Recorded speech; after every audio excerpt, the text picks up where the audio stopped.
Britney Winn Lee is a pastor and author of The Boy with Big, Big Feelings, inspired by her own big-hearted son. And her new book is Good Night Body, Finding Calm from Head to Toe. Bedtime can be full of big emotions for kids, and this picture book helps them find calm in their bodies through a nighttime meditation routine. So, Britney, thank you for joining us. Thank you so much for having me. Can you start by explaining what is body scan meditation? Yes. So body scan meditation is a practice of calming your body down and releasing tension, starting from a particular place in your body, usually the top of your head, and going through and intentionally focusing on releasing tension and stress in each piece of the body, whether that's doing it yourself or listening to someone else do it through audio or maybe in a group setting, until you've made your way all the way through down to your toes, so that you can find the most relaxation that you didn't even realize that your body needed, because we don't always realize what we're holding on to. It is funny that you have to almost speak to your body parts a little. Absolutely. Now, research shows that since COVID, some more kids are experiencing bedtime anxiety. So how can this practice help kids who are experiencing anxiety or even insomnia, bedtime fears, intense emotions, that sort of thing? How is this helpful? Yeah, absolutely. So this book was actually inspired within the lockdown. So I was finding myself doing a lot of body scanning meditation just to get my breathing regulated again at the end of the day when everything was just up in the air and uncertain. And I started to realize that our son, who was, doing school from home and watching the news, and that he also needed some help with the anxiety at the end of the day. And I said, I think that we can maybe translate this to use a little more kid-friendly language. And I ended up sharing that online, which has is how this project got started. And so that has shown to be, Good Night Body is translated in a certain way that it's kid-friendly. It's using different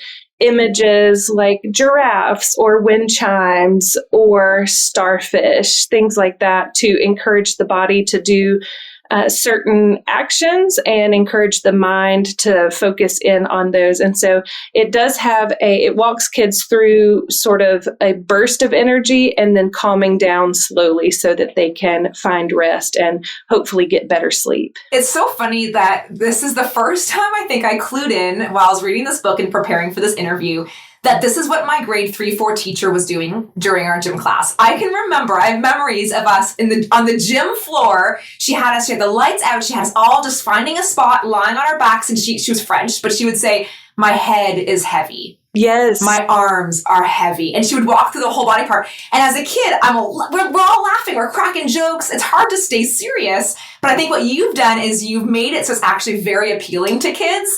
So it's not a joke. It's a fun exercise that they can do. And it's just like that. And I know this is partially inspired, but the Goodnight Moon book, where you cannot help but follow the rhythm of the book. And so you're just naturally going to be relaxed by the end of it. That was a big piece for me, and I think the editors and the publishers, was how do we make this to where kids don't just automatically check out, or parents don't just automatically check out, but they can find themselves sort of having fun and looking forward to the next page. There's a piece in there that says, crawl up into your bed like it's a treehouse and look back down over your day. And just using language that brings it into their world, I think, was really important for the project. So you said that this is something you started doing. What part of your body do you find most difficult to calm, Britney? I definitely my shoulders, but I'm usually tuned into my shoulders. That's where I keep a lot of stress. What I don't usually realize that I'm holding tension around is my jaw and my hands.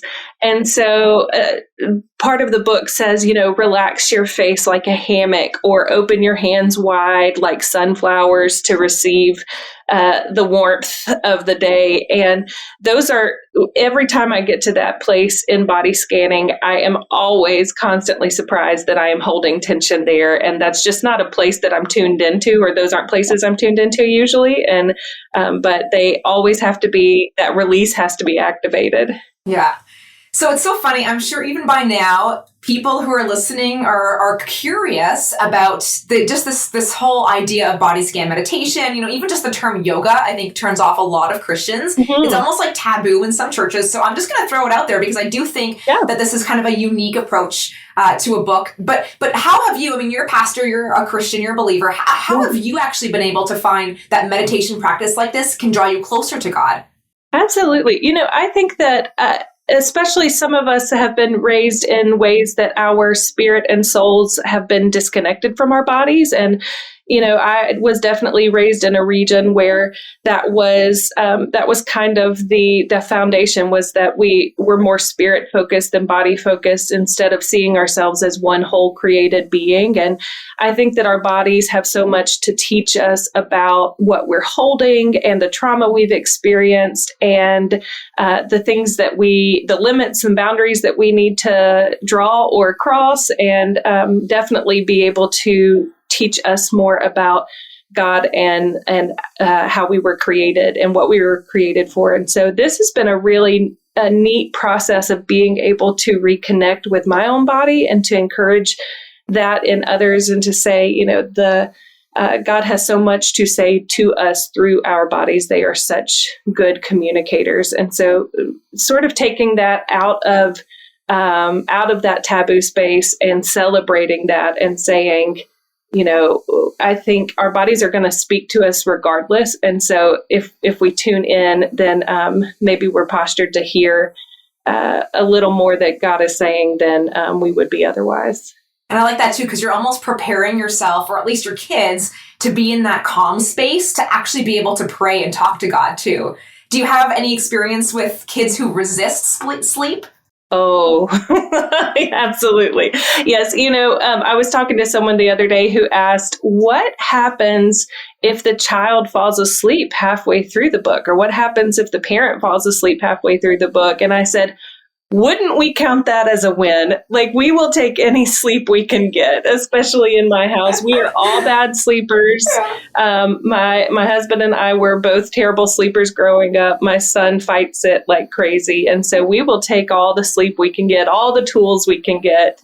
And so, yes, hopefully this will be a resource for more people to find more sleep like we are constantly on the hunt for. Awesome. We need that transition from a busy day into our bedtime routine. And this is a great tool for parents for that. So thank you again. It's Britney Winn Lee, Good Night Body, Finding Calm from Head to Toe. Thank you. Thank you.